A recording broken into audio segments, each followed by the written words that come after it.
Boa noite, irmãos. Que bom que você veio. É um prazer revê-lo aqui. Hoje nós vamos falar sobre Jesus.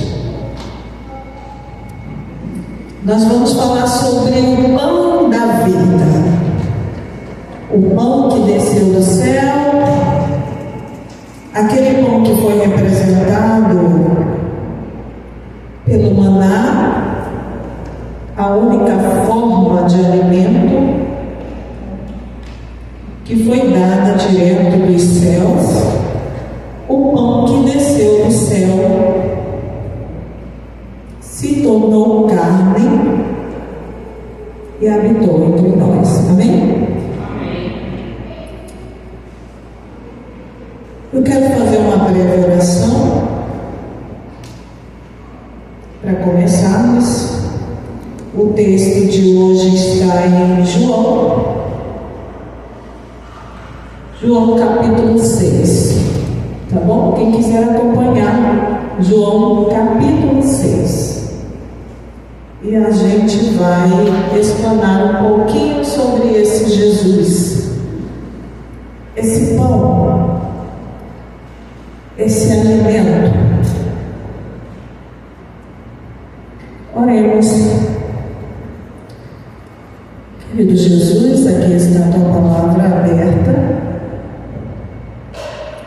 Agora, Pai, derrama o teu Espírito e que seja falado tudo conforme a tua palavra, porque é ela que é a luz, ela é a lâmpada, ela é o pão, ela é o nosso alimento.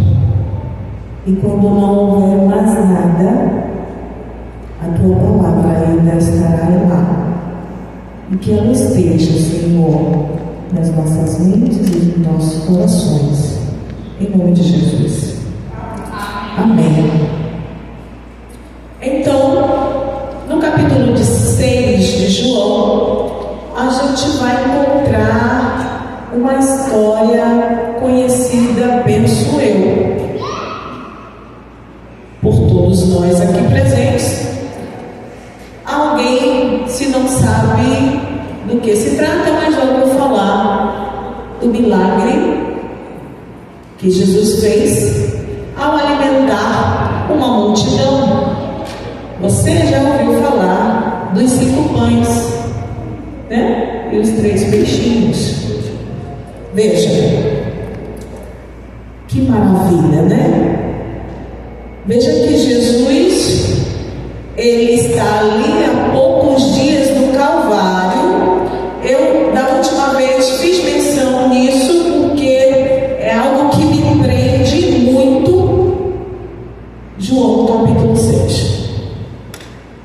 Porque em João capítulo 6, 7, você vai ver ali os últimos momentos de Jesus antes do Calvário.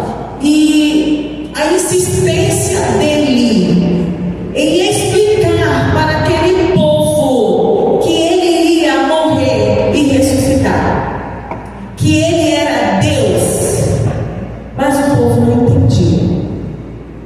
Então, né? Vamos lá, seguindo.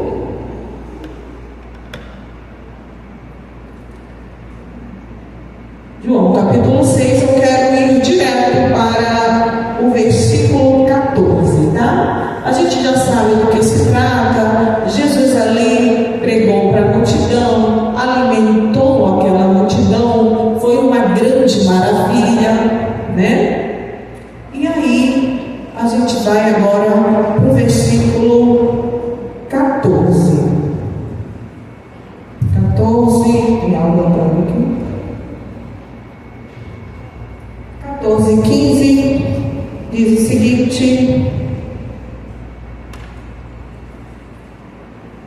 vendo, pois, os homens o sinal que Jesus fizera, disseram: este é verdadeiramente o profeta que devia vir ao mundo. Está vendo aí? Você consegue ver? Jesus fez um grande sinal, ele fez um grande milagre.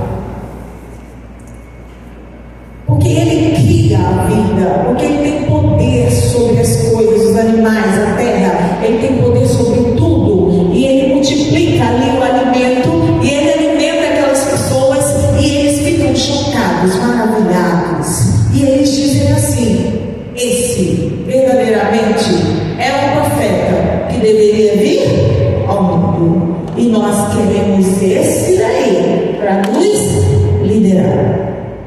Seguindo, no versículo 15, nós lemos o 14, vamos ler o 15. Sabendo, pois, Jesus que estavam para vir, com o intuito de arrebatá-lo para o proclamarem, retirou-se novamente sozinho para o monte. Vamos entender o contexto aqui. Jesus Cristo, ele é poder, ele é glória, ele é honra.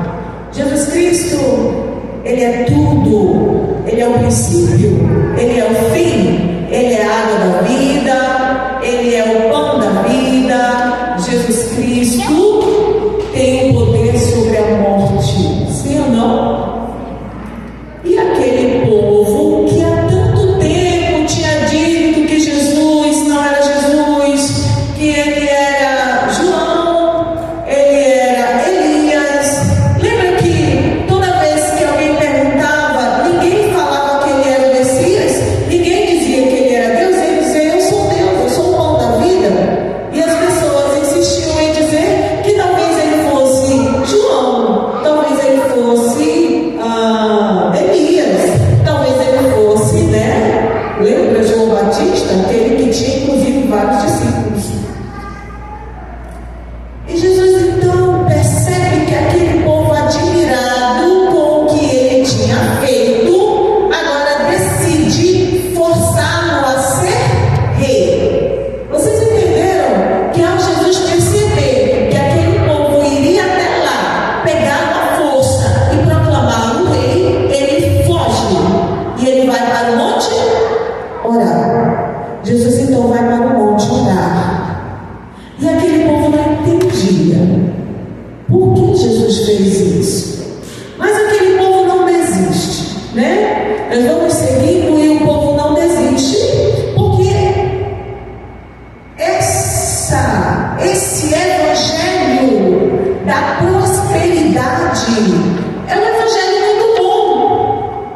Por que não? É um evangelho que eu proponho, que eu quero. Eu quero que Jesus faça alguma coisa por mim. Eu quero seguir um líder que pode fazer maravilhas. E não é isso que você escuta? Que Jesus tem poder. Jesus tem poder sobre todas as coisas. Ele é o Deus das maravilhas. Ele rompeu o mar vermelho. E sim, isso é verdade. Esse é o nosso Deus. Mas me diga uma coisa: e se Jesus vier para você e se apresentar para você e para mim, e eu quero crer que hoje isso é para mim? Quando eu escrevi esse sermão, eu escrevi para mim, eu quero crer que isso seja para mim, para você. E se Jesus aparecesse para você sem milagres, sem bênçãos, sem respostas, serve para você? Serve para mim? E se Jesus não atende o meu pedido? Se Jesus não me deu a cura? Se Jesus não me deu o filho que eu tanto quero? E se Jesus não salvou o meu casamento? Se Jesus não ouve quando eu chamo? Ele serve para mim? Ele ainda serve? Ele serve para você? Você, quem sabe, vem pedindo há tanto tempo uma cura, mas ele não te deu. Ele ainda serve para você?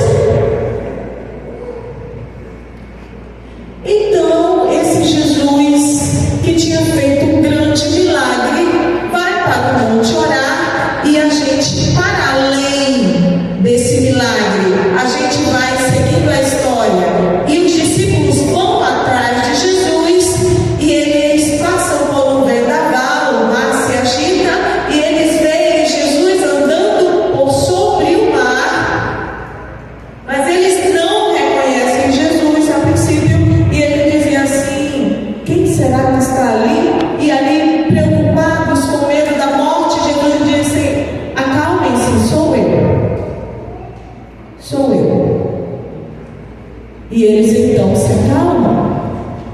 Veja que Jesus, naquele momento, todos os momentos que se seguem até o Calvário, grandes milagres acontecem.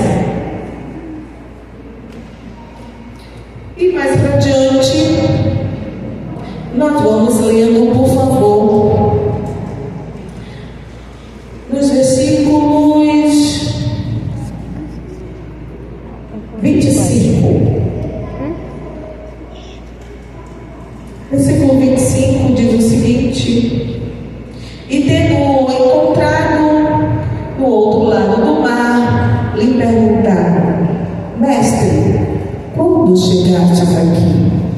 Percebam que as pessoas que estavam buscando Jesus, elas atravessaram para o outro lado onde Jesus estava. Como aquela multidão conseguiu atravessar, né? Desconfiaram que Jesus, ele não estava ali e atravessaram. Eles queriam aquele Jesus que tinha feito aquele milagre extraordinário, que tinha alimentado todos eles. No versículo 22, no dia seguinte, a multidão que ficara do outro lado do mar notou que ali não havia senão um pequeno barco e que Jesus não embarcara, nem com seus discípulos, nem estes partindo sós. 24. Quando, pois, viu a multidão que Jesus não estava ali, nem os seus discípulos, tomaram os barcos e partiram para Cafarnaum à sua procura. Veja que Jesus aqui está sendo procurado e eles não vão parar até encontrar Jesus. Versículo 30. Então lhe disseram eles: veja bem, eles vão atravessar agora e encontrar Jesus. Eles vão encontrar Jesus e vão questionar: mestre, por que o Senhor não quer nos liberar? Por que o Senhor não quer ser o nosso rei? E Jesus vai falar: vocês vieram não porque vocês querem ver sinais, vocês vieram porque ontem eu saciei a fome de vocês. Jesus vai falar isso para eles. Vocês estão aqui porque vocês querem alguma coisa de mim? E se eu não der o que vocês querem, vocês vão permanecer aqui? Vocês vieram aqui porque vocês querem que eu alimente vocês, o alimento físico? E se hoje eu tiver para vocês só o alimento espiritual, serve para você? Serve para mim? Respondeu Jesus: em verdade, verdade vos digo, vós me procurais, no 26, não porque vistes sinais, mas porque comestes dos pães e vos fartastes. Infelizmente, Jesus fala aquilo com uma tristeza tão grande no seu coração, porque agora Jesus conhece, na verdade, o íntimo do seu coração e a sua sinceridade. Jesus sabe por que você veio aqui hoje. Quem sabe você está farto, você está bem nutrido. Essa é uma igreja boa, confortável, tem um ar-condicionado, não é? Você não está no leito de dor, você não está à beira de perder um ente querido. Você está bem. Então você veio aqui, quem sabe, ou eu vim,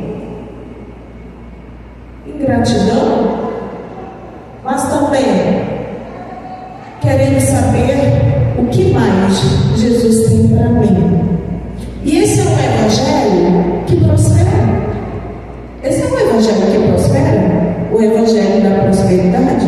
O que Jesus tem para mim? O que Jesus tem a me oferecer? Não basta o que Ele já me deu, a vida eterna?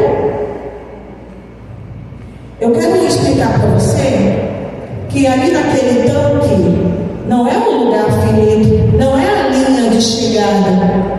Aquele tanque é a linha de partida, é a partida, é a partida.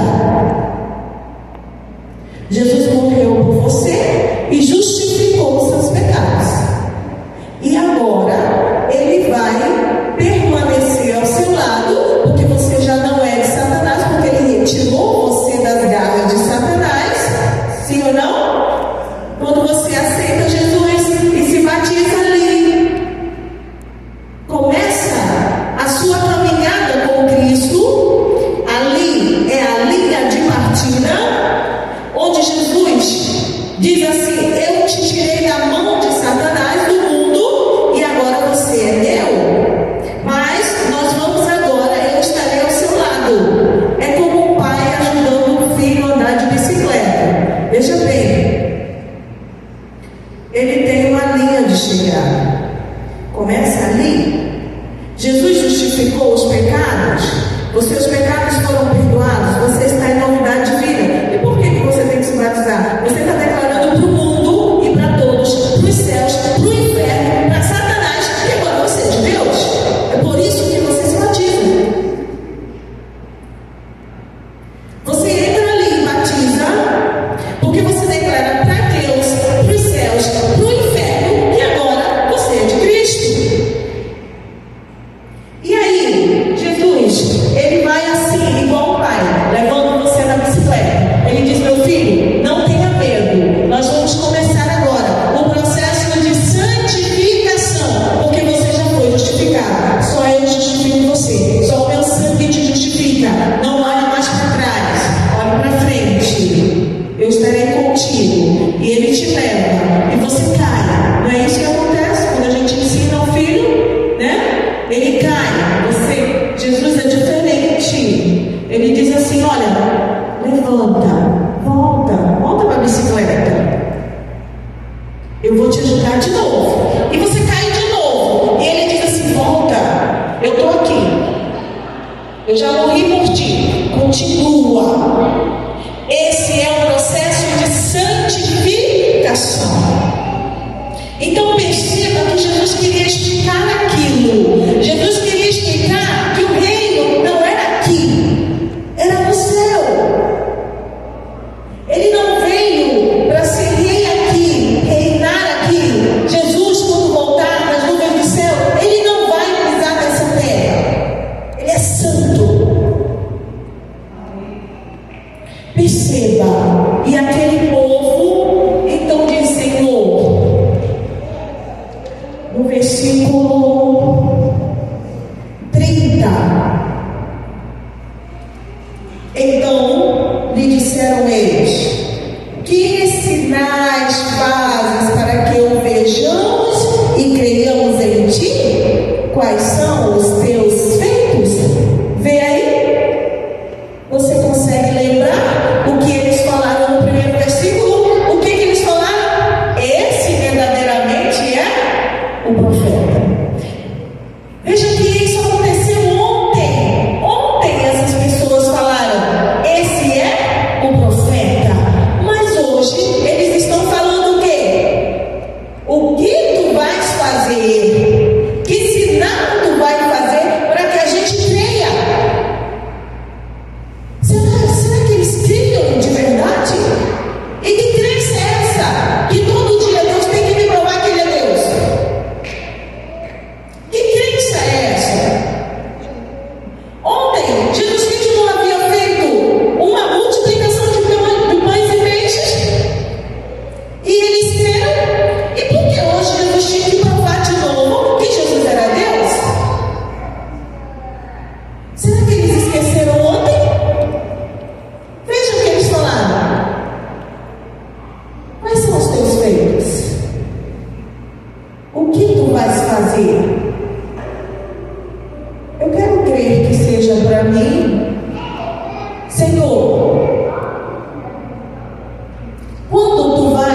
Jesus diz o seguinte: olha o que Jesus vai dizer para eles. Senhor, né? Ler de novo, vamos ler de novo 30. Que sinal fazes para que o vejamos e creiamos em ti? E aí eles continuam no 31. Nossos pais comeram o maná no deserto, como está escrito. Deu-lhes a comer o pão do céu. 32. Respondeu-lhe Jesus: em verdade vos digo, não foi Moisés quem vos deu o pão do céu. O verdadeiro pão do céu é meu Pai quem vos dá. Você entendeu aí? Você conseguiu entender? Jesus era um pão. Ele não era uma representação. Jesus era um pão. Jesus era Deus. Ele é Deus. Jesus era um pão que desceu do céu. E as pessoas estavam perguntando: Senhor, como vamos? Como é que a gente faz para ter esse alimento, esse pão? E ele disse: eu sou o pão. E continuaram insistindo assim: Senhor, eu não entendo o que tu dizes. Como é que não pode ser o pão que desceu do céu? Aquelas pessoas queriam um alimento físico. Elas queriam os milagres. Elas queriam ser impressionadas. Elas queriam ser emocionalmente abaladas. Nós somos emocionais, é verdade. Nós somos seres emocionais. Mas a emoção é muito perigoso. A emoção, a adoração verdadeira, ela está aqui na nossa mente. A adoração verdadeira nos leva à razão. Porque quando nós nos emocionamos demais, nós perdemos o quê? A razão. Sabe? Não fique atrás de impressionismos, coisas mirabolantes. Sabe? Algo que lhe impressione, que lhe emocione. Você quer uma igreja, quem sabe, que você vai ficar chorando, pulando, eu não sei mais o que. Não. A verdadeira palavra, ela te leva ao entendimento, à razão. Ela te leva à reflexão. Ela te leva a reconhecer quem é Deus e quem tu és no plano da salvação. Veja, seguindo, versículo 33. E Jesus, então, ali naquele momento, ele vai insistir e vai continuar, e ele vai falar. Você vê que os versículos que se seguem, ele vai continuar tentando explicar que ele é o alimento, ele é a vida, ele é o pão, ele é a porta, ele é a água da vida. Versículo 33. Porque o pão de Deus é o que desce do céu e dá a vida ao mundo. Então lhe disseram: Senhor, dá-nos sempre desse pão.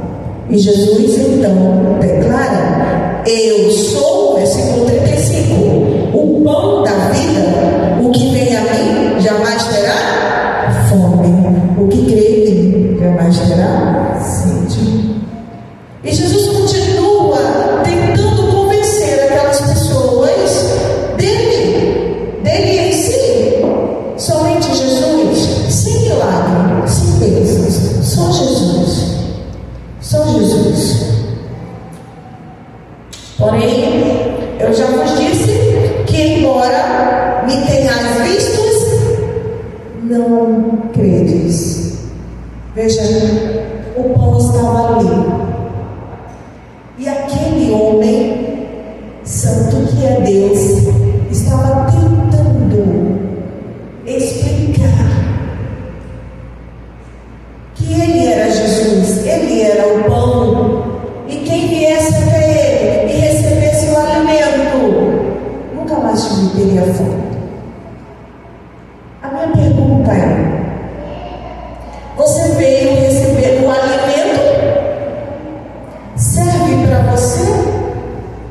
Jesus serve para você? Ou você anda meio decepcionado? Ah, essa igreja não é do jeito que eu pensei. Ah, esse versículo aqui eu não concordo. Eu acho isso, eu não gosto daquilo, eu quero isso, eu acho que é assim, eu não concordo com isso, eu concordo com aquilo. E não é assim que as pessoas falam, que eu faço, que nós fazemos. Nós queremos escolher no que crer. E eu quero dizer uma coisa para vocês, e eu tenho falado e falarei, até os demônios creem. E os demônios creem que estremecem. Não tenha dúvida. Não basta crer. Ah, mas eu vou ter que obedecer? Eu vou ter que obedecer para poder Jesus Cristo me salvar? Você obedece porque você já foi salvo. Você obedece, sabe por que você guarda o sábado? Porque no céu você vai guardar o sábado. Sabe por que você é fiel a Jesus? Porque lá no céu você vai andar nas ruas de ouro e de cristal. Se você não for fiel aqui, como você não vai conquistar o ouro lá? Me diga, seu caráter tem que ser moldado aqui. É aqui que o seu caráter tem que ser moldado. Como você quer ir e diz que crê no céu e quer ir direto para o céu e quer alcançar a vida eterna, se você não se propõe a fazer as coisas, porque lá no céu vai ser assim. Você crê nisso? Que de um sábado a outro sábado nós adoraremos ao Salvador?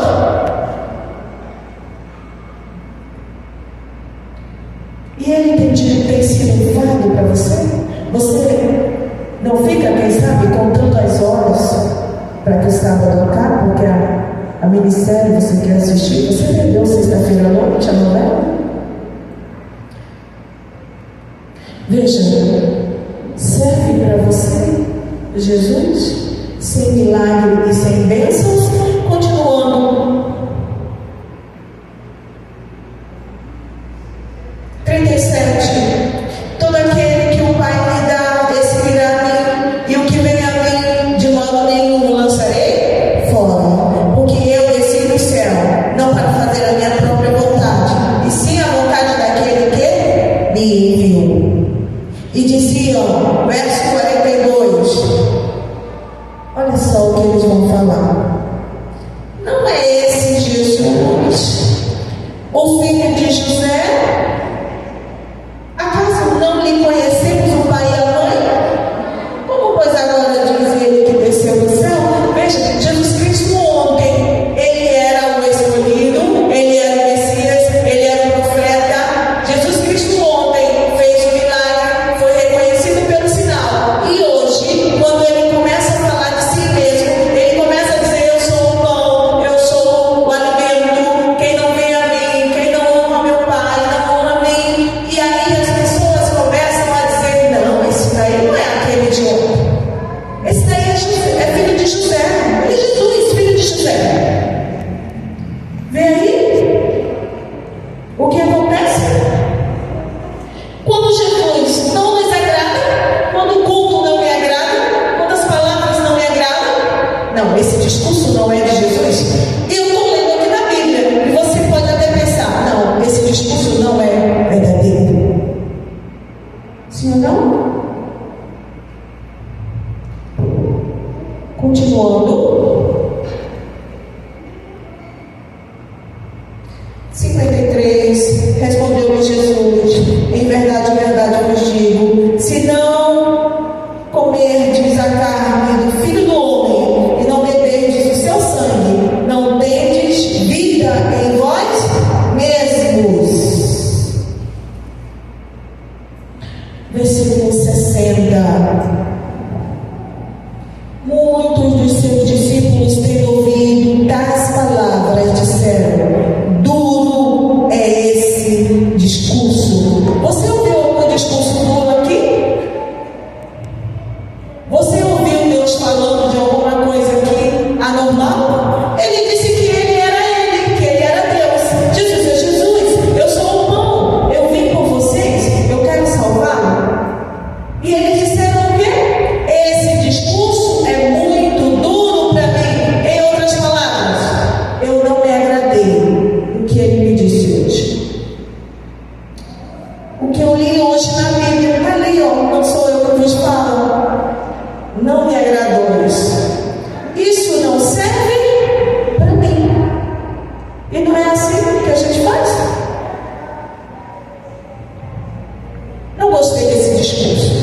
O que está escrito não lhe agrada?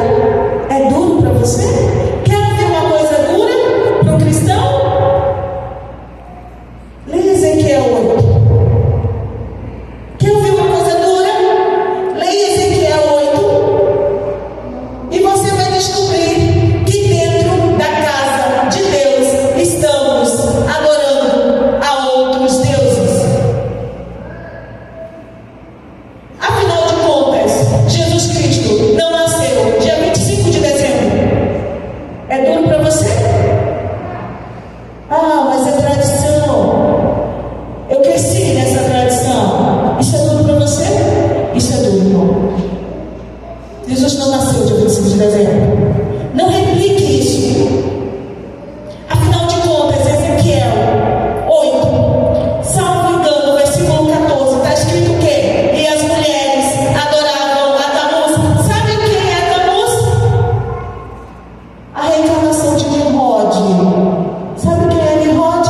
Um dos fundadores da Torre de Babel. A descendência que foi amaldiçoada por Noé. Sabe quem era ele? Ele era uma divindade, segundo a própria mãe, que reencarnou dia 25 de dezembro. Isso é duro para você? Veja, Jesus Cristo estava falando ali, sabe o quê? Jesus Cristo só estava falando: eu sou bom, eu amo vocês, eu morri por vocês. E esses discípulos então ficaram escandalizados. Versículo 61, 60, muitos dos seus discípulos, tendo ouvido das palavras, disseram: duro é esse discurso, quem pode ouvir? Mas Jesus, sabendo por si mesmo que eles murmuravam a respeito das suas palavras, interpelou e disse: isto vos escandaliza? A minha palavra te escandaliza? A minha palavra?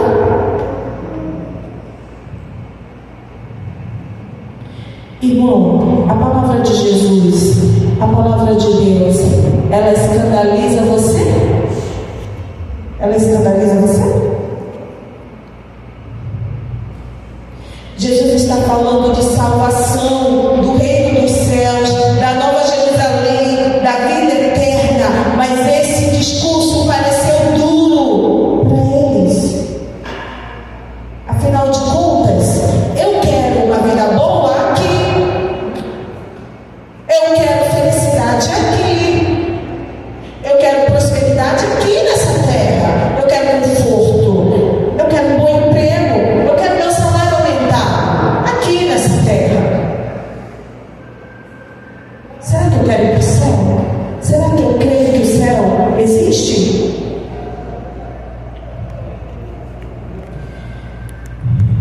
Eu quero contar para vocês agora. Esse é um relato. Depois vocês procurem sobre uma mulher chamada Perpétua. Eu estou falando dos primeiros, aquelas primeiras pessoas que sofreram por causa do Evangelho. O nome dela era Perpétua. Ela era uma jovem que ficou viúva muito cedo, mas ela era apaixonada pela palavra de Deus.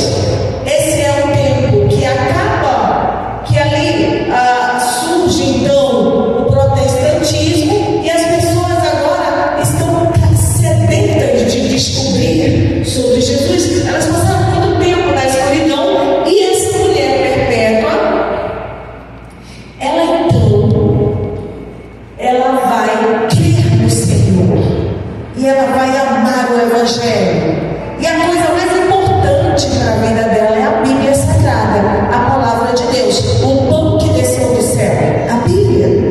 E ela vai então se apaixonar, e ela vai estudar, e infelizmente vão descobrir que ela ama a Bíblia, e ela vai ser presa.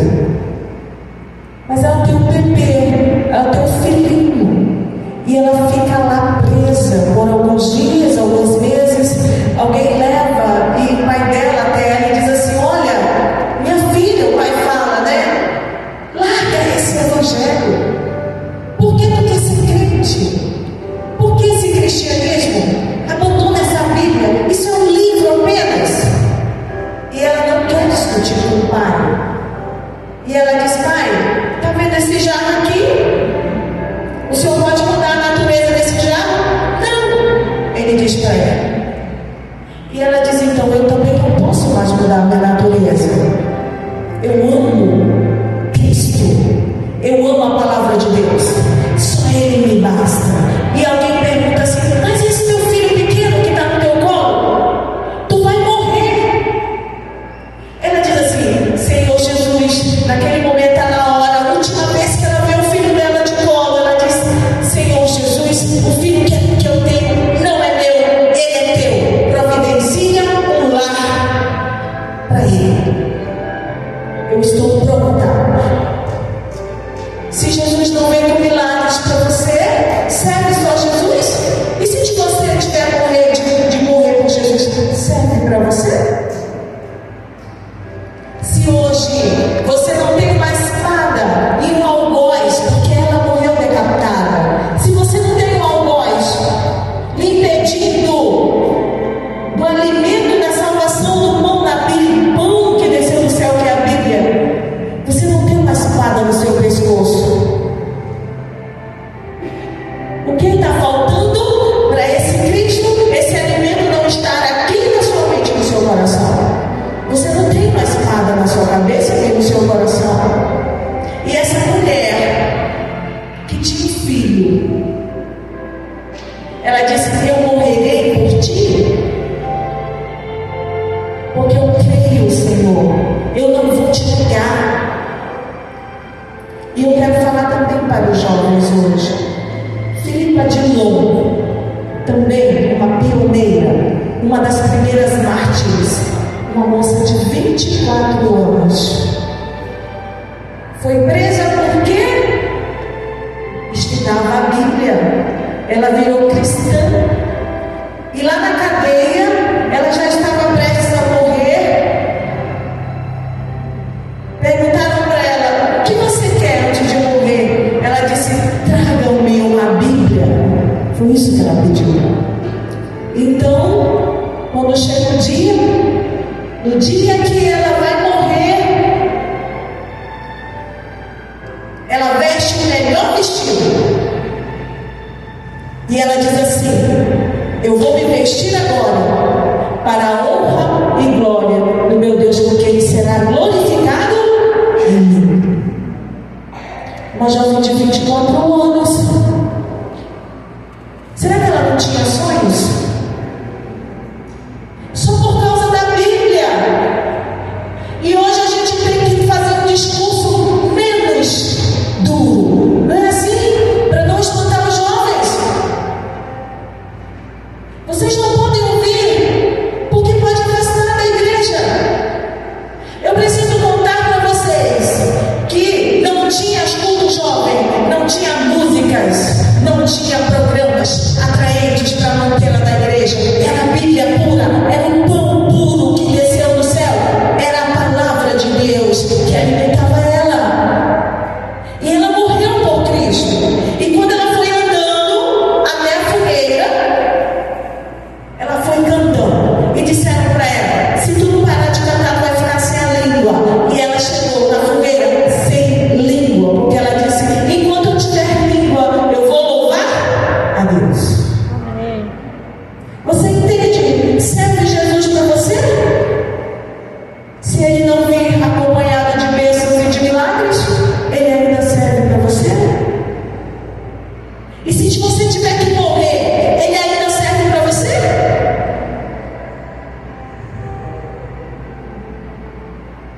Nós precisamos descobrir que o Evangelho da prosperidade é bom lá para fora, porque a nossa prosperidade vai ser no céu. Irmãos, não precisa um culto atraente. Eu não posso ter medo da verdade. O meu discurso não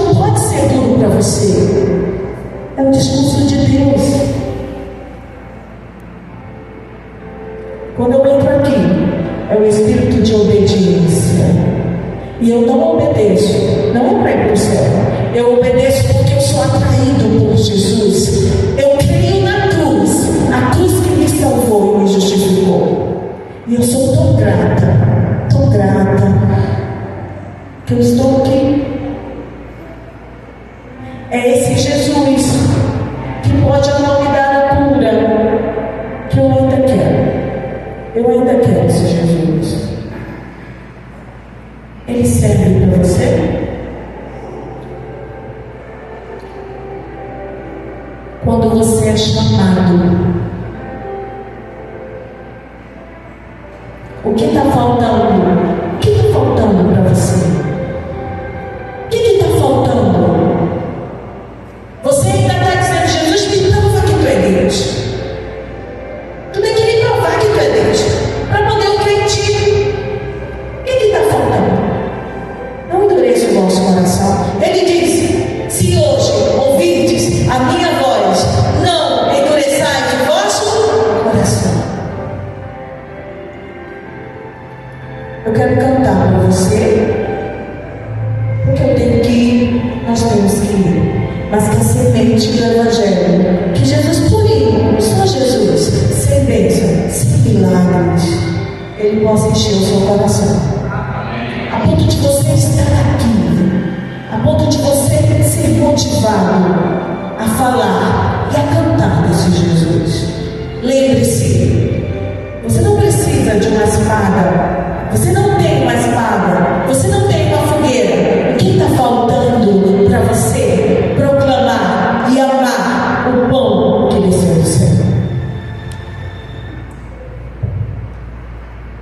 Pode colocar, Felipe.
Jesus